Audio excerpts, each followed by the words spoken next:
Well, good morning. I'm Jeff Coleman. And I'm Deborah Pinkerton. Welcome to Morning Light. In just a minute, our Morning Light panel will go behind the headlines. But first, here's a preview of what's coming up later in the show. ABWE, Association of Baptists for World Evangelism, believes the local church is God's primary tool for fulfilling the Great Commission. Find out how ABWE is training the next generation of missionaries to spread the gospel around the globe. It's an acronym you better not forget. It's an important one. Well, the Trump administration's Department of Education is accelerating the removal of race-centered DEI programming from public schools and federally supported colleges and universities.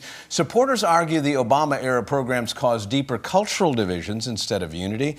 So is there a better way to help children see the beauty of the human race, all people made in God's image, instead of categorizing by racial distinctions? It's a tough one. It is a tough one. Aren't we all created equal, though? We are, but there's the reality of differences, and how you navigate those differences or teach children how to do that is the challenge of our moment. In a proclamation declaring February Black History Month, President Donald Trump asked all Americans to celebrate the contributions of Black Americans, thanking them for shaping the cultural and political destiny of our nation. As we learned earlier this week, the commemoration dates back to 1926. Joe Watkins told us about that. And President Gerald Ford was the first to make it official in 1976. So what do we need to learn from the unique experiences of African Americans? I think there's a lot to learn from each other, and sometimes when we are in our cultural world, it's difficult to step out and learn about other cultures. I like what you said. You have to learn from each other. Indeed. Well, it's an almost unbelievable scene today, but on this day in 1939, there was a giant pro-Nazi rally in New York's Madison Square Garden. More than 20,000 packed inside, facing a 30-foot tall portrait of George Washington, get this, flanked by swastikas.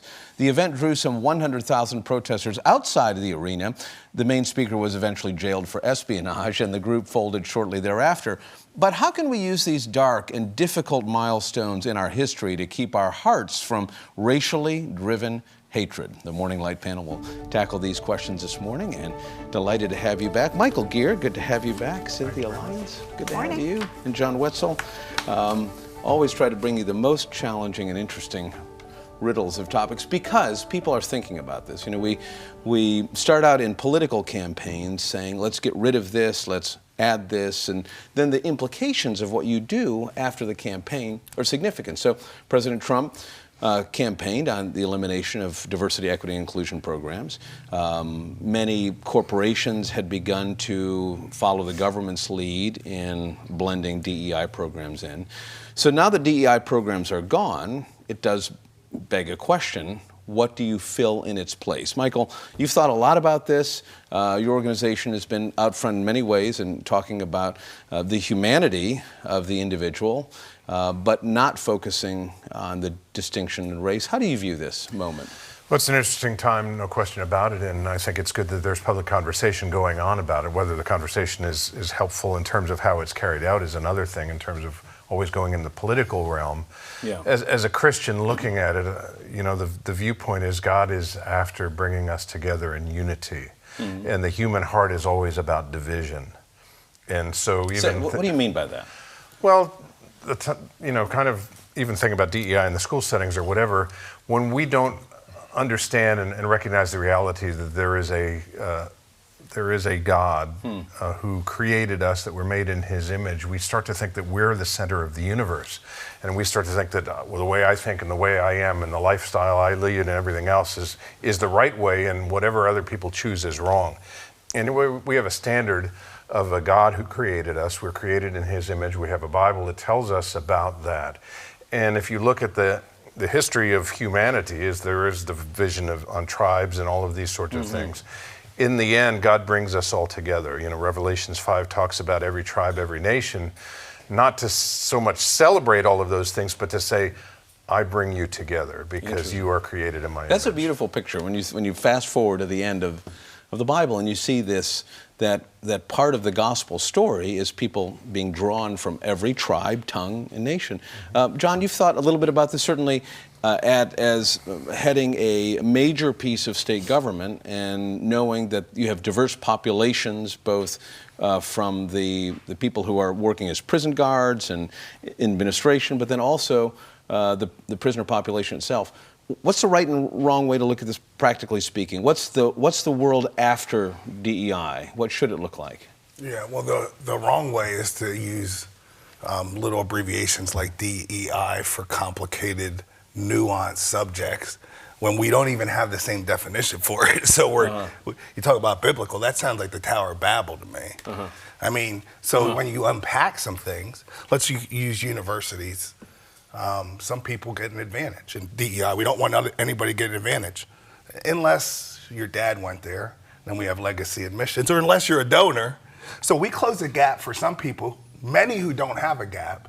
So if we're going to argue against the notion that we have built-in gaps, and some of that extends all the way back to the one or several races who came here, who were brought here against their will, that's a fundamental difference. So you do have to acknowledge differences while not behaving like there's difference. It's part of the story. And so there's a perspective that actually is on the other end of that, you know, I think we should be cautious about just wantonly eliminating things when we see clear disparities that you can't argue against.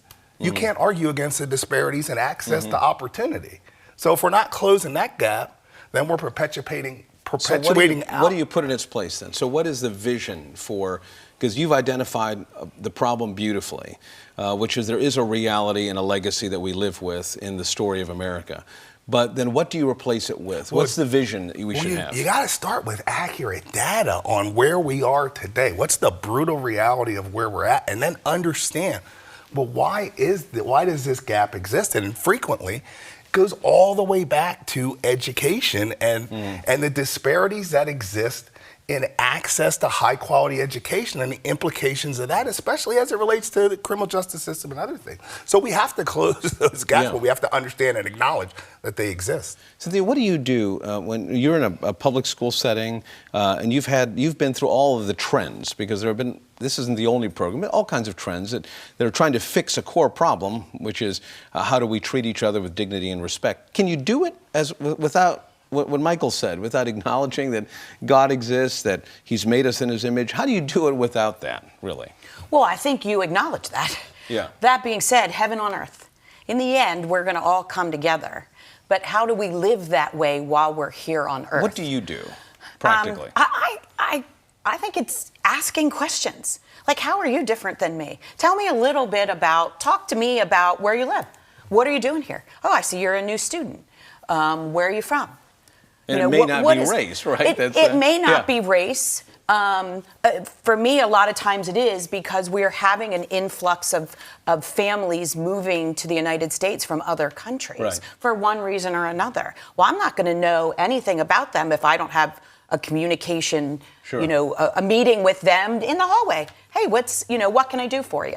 How's your day? So let's broaden this a little bit and talk about, we're in Black History Month. President Trump and other presidents, as Gerald Ford, have decided it's important to say, hey, there's a story that needs to be broadened and a few people that need to be included in that story. What do you think can be learned specifically from the African American experience that may not have been part of the 1950s curriculum? Sure, no, I think it's vital that is part of the curriculum. I mean, you're looking back at American history, both in terms of how our country was founded, then, as John just was talking about the people who were brought to this country against their will in that sort of situation, but then also the heroic efforts to overcome the racism that existed, the Civil Rights Act, some of those things, but also then figures in history. It's always good to look back at figures in history. The Bible tells us about people like Moses, so many Davids and others, flawed individuals who did wrong things, did good things, and whatever. But ultimately we say, what are the good things that we can learn from them? How they overcome the circumstances that existed there, and how they move forward from that. And that's why I think it's important to not segment off and say, this is not a group we're going to talk about, but also then say, all human beings ultimately created in the image of God are worth observing and looking at the heroic ways they overcome circumstances. Beautifully expressed. How do we prevent a 1939 moment like this? I can't imagine waking up to Fox News or CNN or ABC this morning and saying, hey, last night at Madison Square Garden there was a rally. I mean, and it was celebrating Nazi propaganda. How do we protect, guard our hearts from allowing what you've described, from growing into a movement? So that, I mean, what do you do in daily life, in conversations, to say, if you were invited to that, knowing your neighbor wouldn't go to that rally? Yeah, I mean, I think it's getting at it's intersectionality is the fancy word, but it's really getting out of your little world and being in other people's world, because that's when the differences disappear. I mean, they disappear. Just practically. What you can I mean, people say, I don't see color. You're unique. Right. You'd be a person of one. No. So you got to once you get to know someone, then you can see by it. It's impossible for me to see by it. When I see somebody, I go, it's a black guy. Yeah, right. There's a great book out there, like What You Learn in Kindergarten. And I say that because when you talk to young children in elementary schools, that you're just asking, how was your day, et cetera, they, when you say, I don't see color, they speak in different terms. They really do, and they see the world sort of as a better place. And I really think we can learn from that, because the realistic piece is, what's politically correct? Do I say, oh, there's a black guy, oh, there's an African American, oh, there's a man, what do you say? And so we don't engage, and so right? Sometimes we don't, Yeah. because of fear, of whatever that fear may be. But it's so important to have those open conversations in order to learn more about me, about you, about everybody. So John's point about broadening our relationships and the people that are around our table, you've done this. I've seen you do it many times. How do you practically do this? For people that are outside saying, I don't have any friends who are different from me culturally. Take 30 seconds. Well, part of it is just being open to how God leads you, how God guides you. I mean, as I thought about our topic this morning, I was thinking about the family that we invited to live in our home, a mom, single mom and 4 kids from South Sudan. They were refugees living in desperate circumstances and everything else. And I learned so much in that situation of what tribalism did to them in their country in Africa. Her mother was killed, all of these things by rebels. We see that in the headlines again today. And even thinking about, this rally at Madison Square Garden, what we see on some college campuses today reminds me a little bit of that. It's a different group that's being targeted, but nevertheless, that's a problem. And as you said yesterday, take action, speak out, don't be passive about it. Yeah. Thank you all, panel, very, very much. I learned a lot. Well, reaching the nations where Christ is not yet known, how ABWE is raising up missionaries out of the local church to fulfill the Great Commission around the globe. You're watching Morning Light on Lighthouse TV.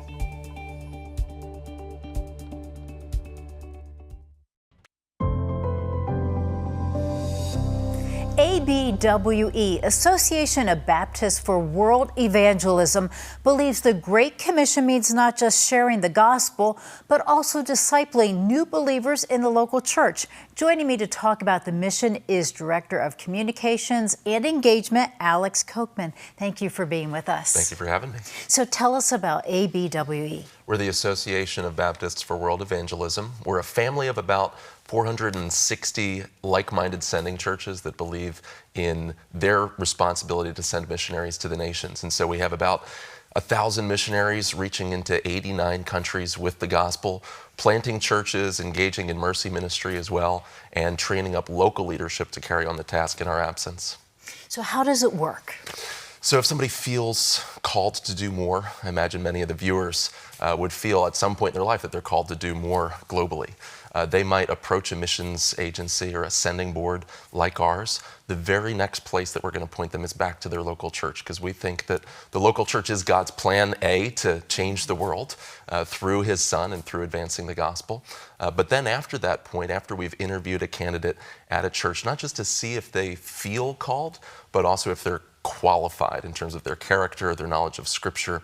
After a person's made it through that process, we'll take them through a customized training plan based on their experience in ministry, based on have they had seminary education for anywhere from 1 to 2 months, and that's spread out over the whole time that they're raising funds, developing prayer partners, and working with other churches to help hold the rope for them, as we say, as they go out to reach the world. And then from there, we match them with a field team. We find a place where they can be a part of church planting efforts in one of those 89 places in which we're serving.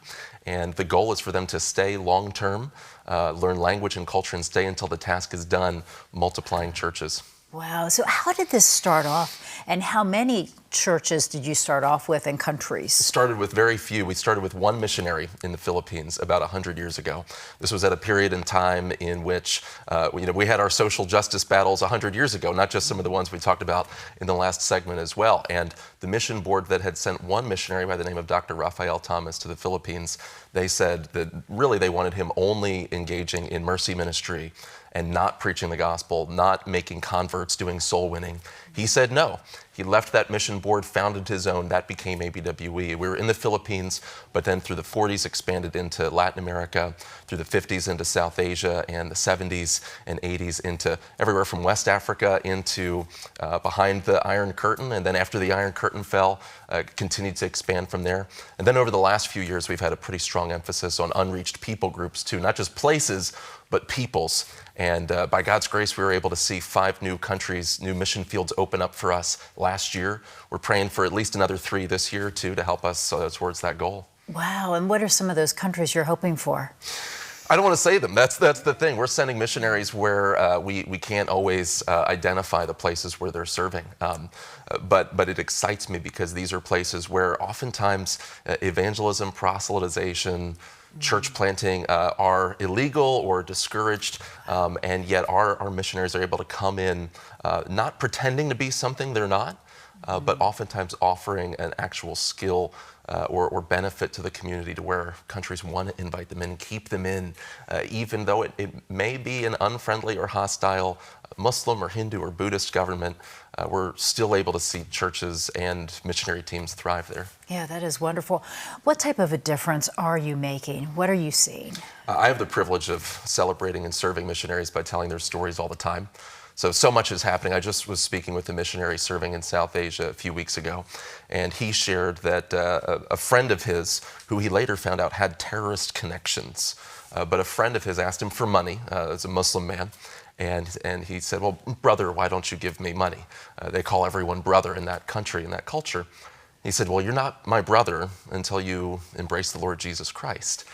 And that really got to him. And then he got into an accident, ended up knocking at death's door, and calls the missionary and says, I've trusted Christ as my Savior. And he begins sharing the gospel with others, facing retribution from his family. His wife and their newborn baby leave him.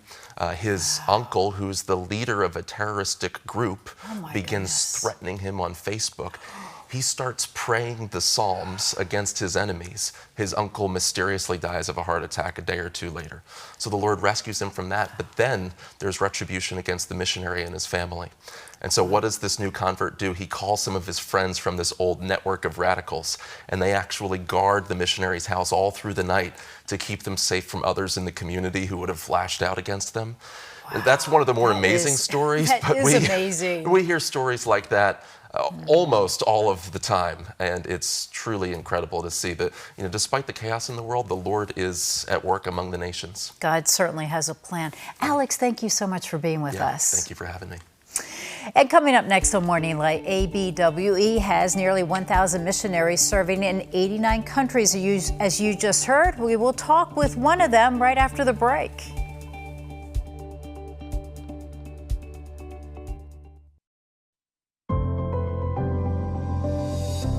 Welcome back. In our last segment, you heard about the mission of ABWE. Now we want to introduce you to a missionary who has been part of the ministry. Joining me is Mark. Mark, thank you so much for being with us. Thanks, Deborah, for having me. You have been with ABWE for about 20 years. Tell us about your ministry. Yeah, so in 2006, we went to China, moved to China. My 4 daughters and my wife, Charity, landed in China. Grace was 11, and Elizabeth was 10, and Anna was 8, and Lydia was 2. And so we all moved over and then just began learning the language there in Beijing. We began attending a local Chinese church, and then we started a Bible study about a year after we had landed there. And then the Lord just blessed. Again, the Lord's been so gracious in just using our time there to just help the local church. That was the main goal. Our goal was always to raise up nationals to do the work of the ministry, to train them and give them resources. So in the midst of that, I started a translation company. And so through that, we were able to publish 8 books in China, Christian books, a couple by John MacArthur, who's the pastor of the church that I'm sent by, and then some other books on marriage, just helping pastors, helping people in the church to know Scripture better and how to apply it to their lives and live it out for God's glory. So you were doing this in China. Is it something where you were fearful of doing some of these things, having Bible studies? Yeah, you know, you want to be careful in China, but I think there was a really neat episode that happened when we landed there, January 18th of 2006. We come into the airport and we come into the immigration hall. I was just there 2 weeks ago in that same airport. And I go up to the immigration official and he looks at my passport and says, Mark, Timothy, those are Bible names. Timothy's a book of the Bible, right? And I go, yeah, and Mark is too. And he goes, are you a Christian? And I said, yes, I am. And so he stamps my passport, hands it back to me and says, God bless you. And oh my goodness. And so at that point, that was just one of the things the Lord used to just say, you know what, you need to be careful, but you don't need to be so cautious. So we would have Bible studies in our home. We'd have up to 15, 20 people in those Bible studies, but we would be somewhat careful in what we do. And when you say you have to be careful, what were some of the things that you knew you could not do while you were there? Yeah, you don't want to stand at a subway and hand out Bible tracts, things like that. But there's no problem with having a spiritual conversation with a taxi cab driver or just having a one-on-one conversation. There's just so many opportunities. And you said since COVID, things changed a little bit. Now you are back in the United States. Yeah, so we were there till 2020, and then COVID hit. We were, again, so many questions in the beginning there being that was from China. So we came back, took one of the last flights out in February of 2020, and then we tried to get in for 2 years. We actually packed carry-ons, went out, had return tickets for 6 weeks, and 2 years later we still couldn't get back in. And so we actually established our ministry here, upstate New York, and so now 3.5 years later, we could go back in, and so now we go in and out of China, but our ministry is based in upstate New York. How did you see lives changed in China and continuing to change? Yeah, so again, just being back there, just such a blessing to see how the Lord continues to work in those that we saw come to Christ in that original Bible study. So just 3 of them. So we have a young man who's a pastor in Beijing, and I was able to hear him preach, and he's now pastoring the church that we were part of, the Chinese house church, for about 6 years. There's another young man and his wife, Xiaoli and Yunqi. Xiaoli was the first one we saw come to Christ in that study, and then he would come to Christ. And they are now pastoring church and strengthening several churches around them in Inner Mongolia, which is the province of China below the country of Mongolia. So you are certainly making a difference in changing lives. Yeah, the Lord is. And so we're very thankful that he uses broken vessels to do that. Yeah. So, we're just so thankful and again, I'm thankful for my family. I'm thankful for my wife, Charity, who's been such a blessing in that ministry. Yeah. Well, Mark, thank you so much for what you're doing. We certainly appreciate it. Yeah, thank you. And to learn more about ABWE, check out abwe.org. Stay with us. We're back right after the break.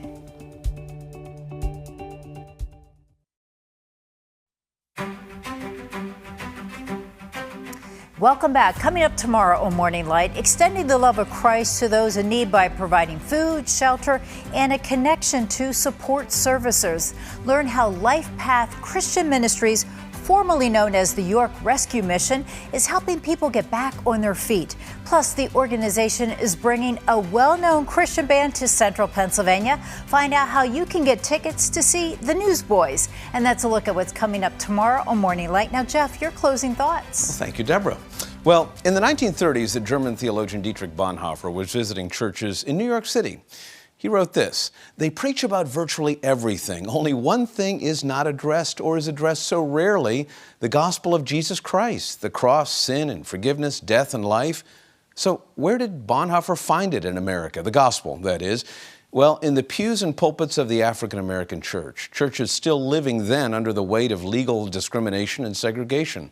What Bonhoeffer saw in the black church was the suffering and persecution bringing the gospel to life. More than a belief or a theological system, existence itself for African Americans depended on Jesus dying and rising again and taking them home one day away from the troubles of the earth.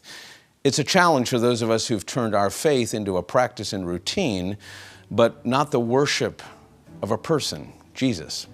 For Deborah and the entire Morning Light team, I'm Jeff Coleman. Thanks for watching today. Go check on your neighbors between now and when we see you again tomorrow morning.